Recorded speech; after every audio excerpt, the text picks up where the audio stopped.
E aí, quer falar inglês? So let's go! A nossa aula de hoje será sobre verbos modais, tá? O que são esses famosos verbos modais? O que é isso? Os verbos modais são verbos que alteram um outro verbo, ok? Então, eles têm essa função de poder alterar, ou seja, no sentido temporal, no sentido de tempo verbal, ou vai alterar no sentido de significado, vai conferir ou acrescentar um significado ao próximo verbo, ok? Então, let's go! Temos alguns verbos modais dos mais usados, que a gente usa em todos os nossos... Bem, em muitas expressões, né?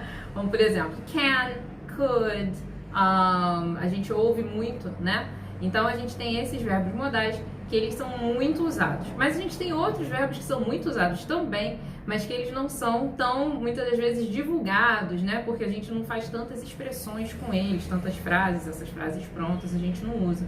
Como, por exemplo, may, might, must, have to, que tem a função de modal, né? Todos esses should, e todos esses são verbos modais também. E qual é o grande lance desses verbos, né? Além deles modificarem no sentido de tempo e significado, eles têm uma regrinha especial, né? Eles têm várias peculiaridades, então vamos a elas. A primeira peculiaridade dos verbos modais é que eles não vão se modificar de acordo com gênero ou de acordo com número, tá? Então, eles não vão sofrer nenhuma alteração, ok? Os demais verbos, em inglês, eles sofrem alterações, né? Com exceção do verbo to be, todos os verbos, por exemplo, no presente, eles vão sofrer alguma alteração na terceira pessoa do singular, não é isso? Então, só que esses verbos modais, eles não sofrem alteração nenhuma nunca. Eles permanecem o mesmo, né? Eles mantêm a sua essência. Então, essa é a primeira característica dos verbos modais, que eles não se alteram, né? Eles não mudam, tá? Uma segunda característica dos verbos modais é que eles geralmente acompanham um outro verbo, justamente esse verbo que vai ser modificado por ele, que vai sofrer a ação de modificação, né?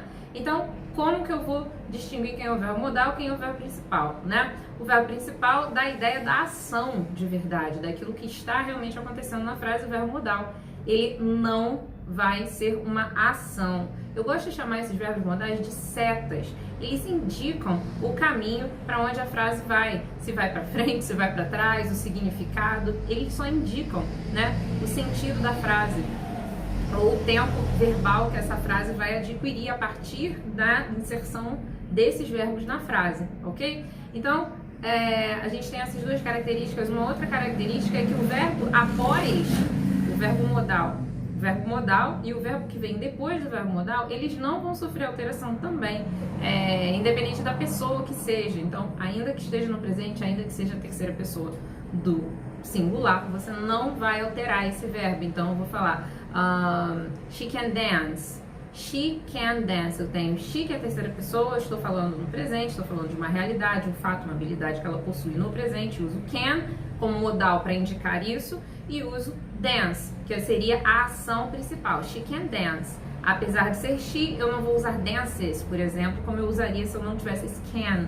Eu ia usar she dances se fosse uma afirmativa no presente, mas como eu estou fazendo uma afirmativa e estou conferindo esse sentido de habilidade, eu não vou modificar. Então, eu vou ter she can dance. E isso vai acontecer com todos os outros verbos modais. Então, eles seguem uma regra, eles seguem um parâmetro.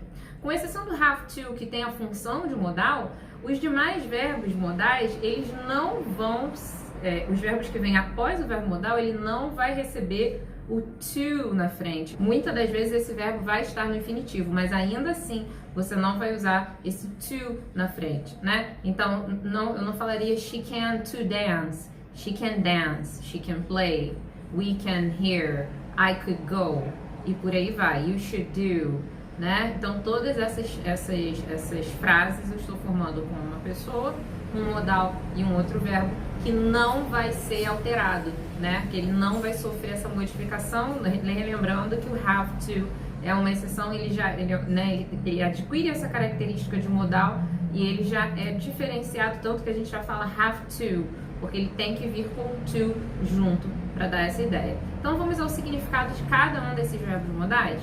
Bem, eu tenho can, que seria um verbo que confere a ideia de habilidade ou de capacidade, ok? Uma ação presente que você é capaz e que é possível de fazer por você fazer, ou porque você tem os recursos, ou porque você tem a habilidade, ok? Lembrando que esse verbo modal can, ele é muito interessante porque você tem know, né, que é saber, e muitas das vezes em português a gente pensa, eu sei falar inglês, né? E aí eu quero perguntar para a pessoa, você sabe falar inglês? E aí a gente pensa numa frase com o verbo saber, que é know, ok? To know. Eu penso assim, do you know how to speak English? Né? Do you know how to speak English? Olha quanta coisa que eu fiz, né? Do you know how to speak English? Só que, na verdade, o mais usado seria can you speak English? Por quê? Esse verbo modal can, ele dá essa ideia de capacidade, de habilidade. Eu estou perguntando se você é capaz de falar inglês, ok? Ou eu também posso estar perguntando, aí isso vai depender sempre do contexto, eu posso estar perguntando se você sabe falar inglês e você é capaz de falar naquele momento. Ou pode acontecer de, por exemplo, você ser capaz de falar inglês e naquele momento você não poder, porque você está com vergonha, você está com medo, porque você não quer ajudar, por N motivos, né? Então existem essas duas faces do can, né? Você faz algo porque você sabe, porque você tem essa habilidade, essa condição, ou porque naquele momento você está apto a fazer, ok? Tem o could, eu acho que é um dos verbos modais mais usados. Esse could, ele encara várias faces, né? E uma delas é ser o passado de can. Uma delas, preste atenção que não é a única, tá? Então não olha para could em qualquer lugar e veja, ok, could é passado de can. Nem sempre. Olha sempre o que? O contexto. Em inglês é muito importante, claro que em todas as línguas, mas em inglês em especial, que é a nossa língua foco aqui, e comparando ao português, é muito mais relevante você entender o contexto para você poder inferir significado daquilo que você está lendo ou está ouvindo. Então você precisa contextualizar, né? Dentro de um contexto, could pode ser o passado de can. I can play the piano, I could play the piano when I was a child. Então eu já dei um contexto, when I was a child, né? I could play the piano, estou dando uma referência, ok? Outro uso de could seria polite request, seria fazer um pedido gentil, educado. Também posso ter esse uso para can, tá? De fazer uma solicitação, fazer um pedido com educação. Então eu posso usar assim, can you help me? Ok? Could you help me? E aí você me fala, Nani, ok, eu posso usar um ou outro, mas qual é a diferença? Aí eu tô pedindo could you help me no passado? Bem, você pode usar could you help me no presente para ser ainda mais polido, ainda mais educado do que usando can. Can você vai ser educado, com could você vai ser ainda mais educado, vai ficar ainda até um pouco mais formal, ok? Então eu tenho could como polite request, eu tenho could como passado de can, tá? Tenho essas duas possibilidades aí para could. Vamos lá, já falei de can, já falei de could, vamos falar de may.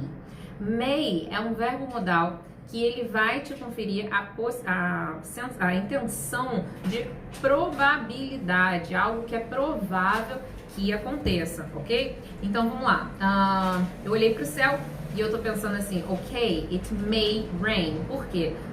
The sky is dark. Tá bem escuro, né? O céu tá escuro. Então, para mim, na minha opinião, deve chover a qualquer momento. It may rain. May rain, né? Veja que eu não estou usando will. Eu não tô dando certeza, eu não tô batendo um martelo. Mas eu olhei para o céu, eu cheguei a essa conclusão que deve chover sim, porque eu estou vendo nuvens escuras, ok? Então, it may rain, né? Eu estou conferindo a esse rain, que seria a ação principal, uma probabilidade grande, uma probabilidade alta. Eu também posso usar may como para fazer essa função de polite request. Então eu posso usar can, could, may. May seria formalíssimo e bem formal, bem, né, erudito, e dependendo do que você for usar, pode até parecer que você está usando de ironia, né? Então cuidado ao usar may como polite request para você não parecer irônico desnecessariamente, a menos que você queira ser irônica aí seja irônica, ok? Então vamos lá, a gente tem may, como probabilidade, né, high probability, e eu tenho might como low probability. Então eu tenho might vai ser o oposto, a ideia oposta, né? Eu olho pro céu, vejo uma nuvenzinha lá no final, e aí eu digo assim, ok, it might rain. Qual é a probabilidade disso acontecer? Pouca, remota. Mas eu tô vendo uma nuvenzinha, pode ser que chova, porque eu estou vendo que lá ao longe há uma nuvem, ok? Então esse it might rain me dá a ideia de algo que está menos provável do que may, ok? Então quando eu usar may, eu vou estar falando sobre algo que tem uma probabilidade grande de acontecer. Entenda que não envolve o seu interesse, tá? Não depende do seu interesse. Aí eu quero, né? Pode ser que envolva o seu interesse, né? Mas não necessariamente depende do seu interesse, como nesse caso de it may rain. Não depende de você, né? Mas você pode usar como seu interesse também, né? Mas não é vinculado o uso do may ao seu interesse. É vinculado ao que você acredita, baseado em alguma evidência, baseado em alguma coisa, tá? Eu posso usar may como minha, né, da minha vontade, eu posso falar, I may go with you. Tá, tô com grana, tô com tempo, posso ir sim com você, ok? Pra dar uma ideia de que, realmente eu acredito que eu vou, tá? Nesse caso vai depender da sua opinião, mas não vincule may à opinião, ao que eu quero que aconteça. Você vai usar esse may para explicar aquilo que vai acontecer, que deve acontecer, baseado em alguma evidência, alguma coisa que você possa, digamos assim, contra-argumentar, ok? Então falei de may, falei de might, agora eu falo de should. Should é um modal muito bacana, ele tem várias funções, eu vou usar aqui, vou passar para vocês a função mais comum, né, de may, que seria, de may não, de should, que seria você fazer uma sugestão, ok? Então, should vai ser sugestão, it's gonna be about a suggestion, ok? Por exemplo, você está experimentando um vestido para uma festa e aí eu não sei, você quer uma opinião, não sabe se tá bom, você pergunta pra mim e eu olho assim e falo, eu acho que não tá apropriado não, eu falo assim, I think you should change, I think you should change, should change. Então eu tô te dando uma sugestão que aí sim parte da minha opinião, eu acredito que você deva se trocar, acredito que você deva trocar de roupa, que essa roupa não é a mais apropriada, ok? Então, should vai ser uma sugestão minha, baseada na minha opinião. I think you should change, tá? You should buy a new car. I should go out more often. I should eat more tacos.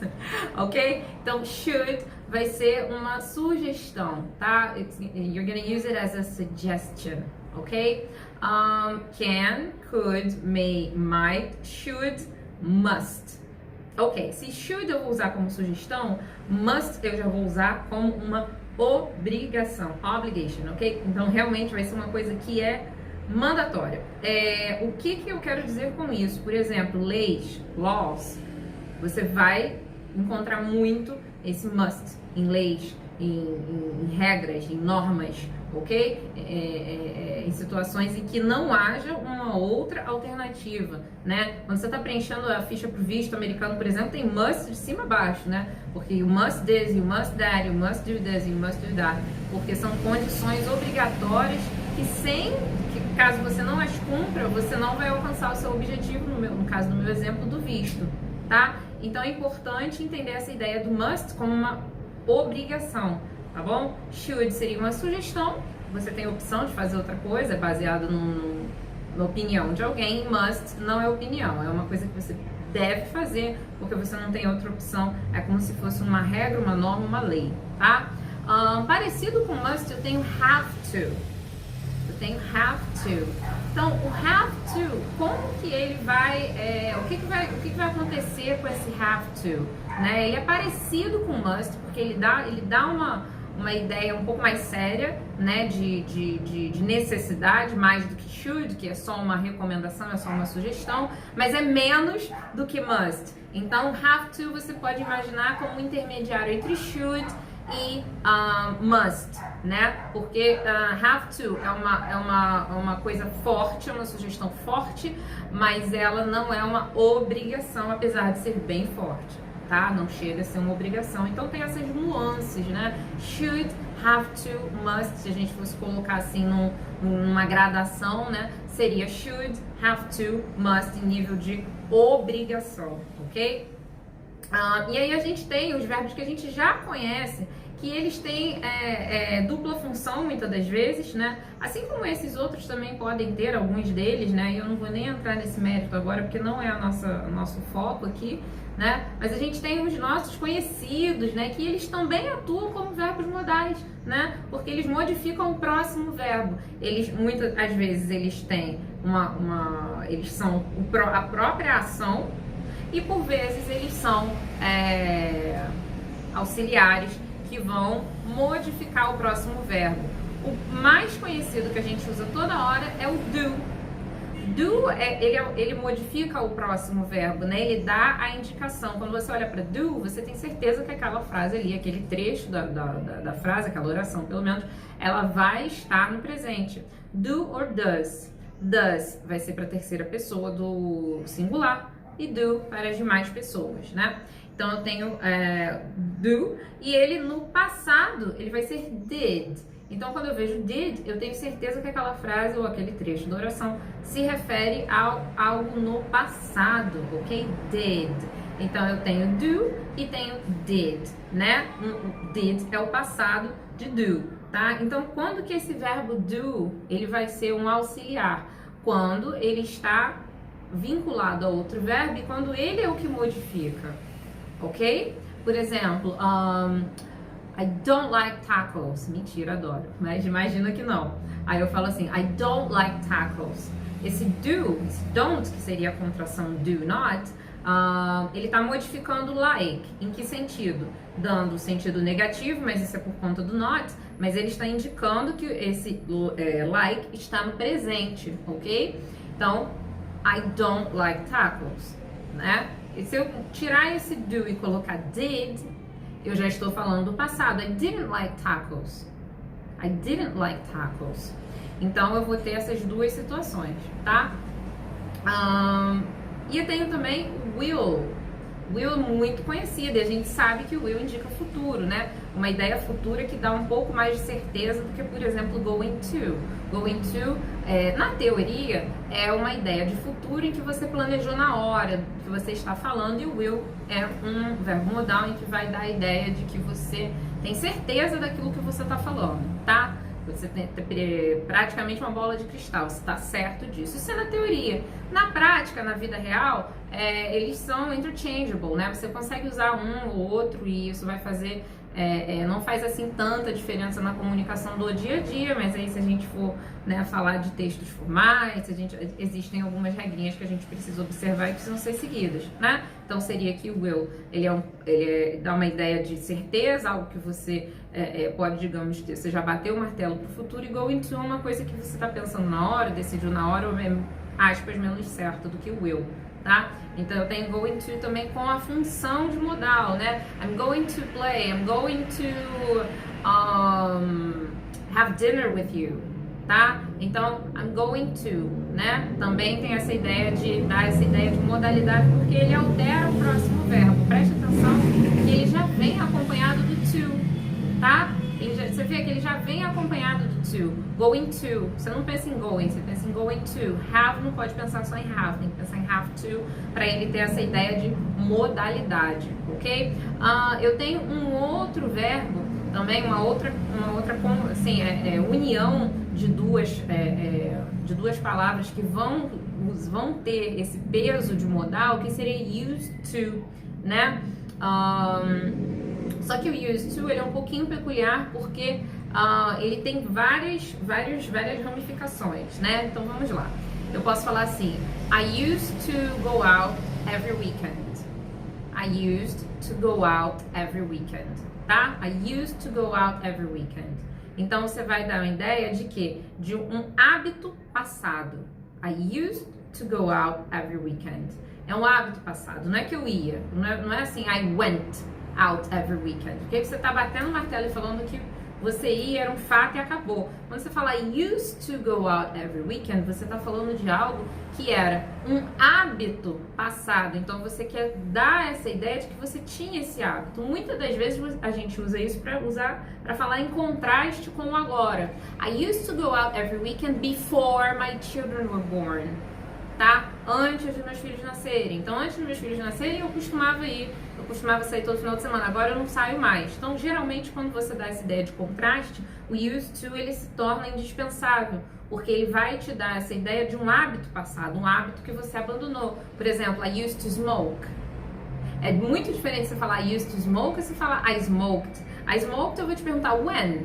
Porque dá uma ideia de quê? De que teve um momento em que você fez isso, né? Quando você fala used to smoke, fica bem claro pra mim que você fumava, era um hábito passado e que você não fuma mais, ok? Agora, qual é a peculiaridade desse... qual é a peculiaridade desse used to? A peculiaridade é que ele vai ter a possibilidade de ser usado com o verb to be, tanto no presente quanto no passado. E aí ele vai dar uma ideia de agora. Ih, não, ele confundiu. Peraí, vou te dar um exemplo. I was used to playing the guitar every weekend. I was used to playing the guitar every weekend. Olha só. I was, olha o verbo to be no passado, used to, ok? Ou seja, você tinha esse hábito. Playing the guitar every weekend. I was used to playing the guitar every weekend, ok? Eu posso falar também no presente. I am used to playing the guitar every weekend, ok? Então, I was used to playing the guitar every weekend passado. I am used to playing the guitar every weekend presente. O que eu fiz? Eu alterei só o verb to be. Então, used to, quando ele se junta com o verb to be, ele não vai ter essa ideia só de passado, né? Quando você usa o used to sozinho, é um hábito passado. Quando ele se une com o verb to be, é o verb to be que determina, né? E aí o verb to be que vai determinar se vai ser passado ou se vai ser presente, ok? Presta atenção no outro verbo que vai vir depois do used to, que olha só a minha frase. I was used to playing the guitar every weekend. I was used to playing the guitar every weekend. I was used to being spoiled. I was used to being spoiled. Então, olha só, eu vou ter o quê? Verb to be, vou ter used to e vou ter o verbo principal, ou seja, a ação principal da frase, acompanhada de ing. I was used to being spoiled. Eu costumava ser mimada, né? Esse being é B-E-I-N-G, ok? I always used to being spoiled. Então, eu costumava ser mimada, ok? Então, essa ideia você pode usar tanto I used to be spoiled or I was used to being spoiled. Mas perceba que você vai ter uma diferença aí de compreensão, né? Uma diferença semântica. Porque quando eu falo I was used to being spoiled, é porque eu já tinha me acostumado a isso, eu já estava acostumada a isso, ok? E quando eu falo I used to be spoiled, é que eu era assim e não sou mais. Deu pra perceber? Numa situação, I was used to being spoiled by you. Tipo assim, eu já tinha me acostumado a ser mimada por você, tá? E quando eu falo I used to be spoiled, eu tô dizendo que eu era mimada, agora eu não sou mais, é só isso, era uma característica minha e eu não tenho mais, ok? Então vai ser essa diferença de um pro outro no passado. No presente, aí não tem nem o que questionar, porque eu não posso usar used to sozinho para falar do presente. Para falar do presente eu preciso do verbo to be no presente, ok? Então você vai falar I am used to being spoiled. Eu estou acostumado, né, a ser mimada, ok? I am used to being spoiled. Então eu tenho used to, eu tenho verb to be, eu tenho used to e eu tenho o verbo principal acompanhado de ing. Aí eu estou falando do presente. Eu estou acostumada a ser mimada, adoro ser mimada, ok? O que não deixa de ser verdade, não é mesmo? Mas tudo bem. Ok? Então a gente tem todas essas nuances da língua para a gente poder criar no inglês as mesmas estruturas que a gente tem em português, mas não do mesmo jeito, tá? Não é porque em inglês tem menos tempos verbais que a gente não vai conseguir construir tantas frases ou a gente não vai conseguir dizer o que a gente quer em inglês, negativo. Para isso existem os verbos modais, para isso existem tantas outras estruturas. A questão é que a vantagem disso sobre o português, para a gente que está aprendendo uma língua estrangeira, a gente que é brasileiro, né, aprendendo uma língua estrangeira, a gente entende que é muito mais simples pelo simples fato de que eu consigo fazer tudo isso. Veja, o que eu falei lá no início da aula, esse can, esse could, esse should, e o próximo verbo que vem depois dele, ele não vai ser flexionado de acordo com um número, nem gênero. Ok? Então isso facilita a nossa vida, você não precisa decorar uma tabela, você precisa entender para que cada um serve. Só que esse verbo modal, ele vai servir com essa mesma designação que ele tem para todas as pessoas, sempre. Você não vai precisar ficar gravando o que muda. Poxa, Nani, mas é uma listinha. Sim, mas são alguns verbos modais que você não precisa nem gravar como é que muda, porque ele não muda, né? Então, se a gente for fazer uma comparação com o português, que a gente já aprendeu, né, que a gente sabe desde sempre, é bem mais simples. Então não tem por que a gente ficar preocupado ou temer esses verbos modais. Por quê? Porque eles são bem tranquilos de se usar. A gente só precisa prestar atenção de onde eles entram na frase. Por exemplo, estou fazendo frases afirmativas, eu vou usar I can play with you. I can play with you. Então, eu vou ter subject, can, verb, complement, tá? Então, a minha estrutura vai ser sempre essa. Subject, verb, modal verb, verb, complement, ok? I can play with you. Aí não importa o que vem depois, pode ser enorme uma frase, pode ser curtinha, pode ser uma palavra, podem ser 10. A estrutura vai ser sempre essa. No negativo eu vou ter I cannot play with you. Só que esse cannot, geralmente a gente usa a forma da contração que é muito mais natural, que seria can't, tá? Até porque cannot não se escreve separado, se escreve junto, vira uma palavra só, ok? Então eu vou ter o quê? Subject, modal verb, not, main verb, complement, ok? Então essa vai ser a minha estrutura, ok? E no interrogativo funciona muito como o verb to be, você vai inverter. I can play with you, I can't play with you, can I play with you? Inverti, peguei o modal, joguei pra frente, peguei o subject, joguei pro meio, ok? Aí fica modal, subject, main verb. Can I play? Can you come? Will she do? E por aí vai. A estrutura vai ser sempre essa, tá? Então isso fica mais tranquilo pra gente decorar, porque, né, e nesse caso vai ser meio que um decoreba mesmo, mas é só a ideia de que você sabe que o interrogativo ele vai ser invertido. Uma observação importante sobre o negativo, sobre o interrogativo, é que você precisa usar a entonação de interrogativo, tá? Não é volume de voz, não é careta, não é um stress diferenciado que você dá para fazer essa entonação do interrogativo, que seria um stress que ele sobe. Preste atenção, eu vou falar 3 frases para você perceber. I can play with you. I can't play with you. Can I play with you? Olha, eu tentei ao máximo não mudar a minha expressão facial para você perceber que o que você ouviu de diferença não tem nada a ver com a minha expressão, meu body language, tem a ver com o stress que eu dei. Eu fiz assim, I can play with you. Fica bem plain. Can I play with you? Interrogative, it's rising, tá subindo, ó. Can I play with you? Can I play with you? E não tem nada a ver com volume, ó. Eu vou fazer baixinho aqui, ó.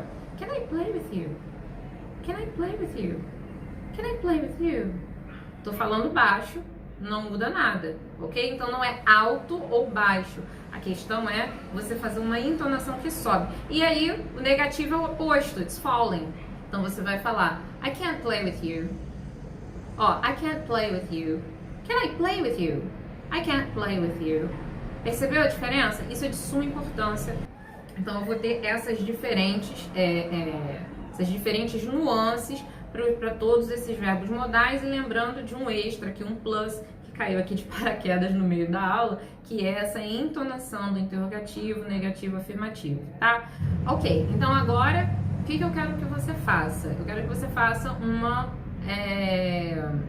preciso que você faça alguns exercícios usando can, e usando may, e usando might, usando todos esses modais para conferir significado a eles, ok? Primeira etapa, eu quero que você escreva uma frase para cada um desses modais, uma frase que seja significativa para você, que seja de preferência uma frase que seja verdadeira para você poder associar isso e fazer essa imagem mental daquilo que você está falando. Para cada um dos modais que eu mencionei aqui, eu quero que você faça uma frase afirmativa pra gente começar, tá bom?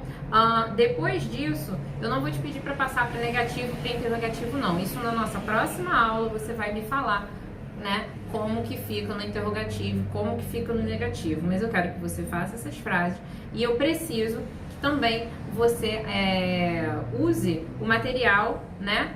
O material em PDF que eu vou enviar, e eu preciso que você tenha esse material e que você use esse material e que faça esses exercícios e me mande para que eu possa corrigir. Por quê? Nós vamos começar a trabalhar agora com nuances da língua.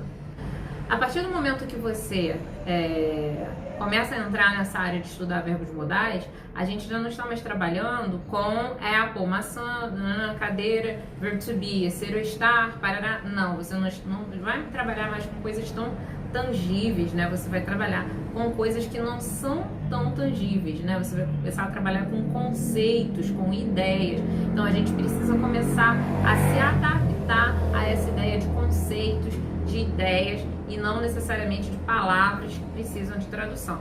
Uma outra coisa que eu preciso que você faça é usar o verbo would, o modal would, tá? Que a gente já viu em algum momento, mas eu quero que você pesquise sobre ele e apresente para mim as suas conclusões na nossa próxima aula, tá bom? Então, espero que vocês tenham gostado. Fica a dica, let's go!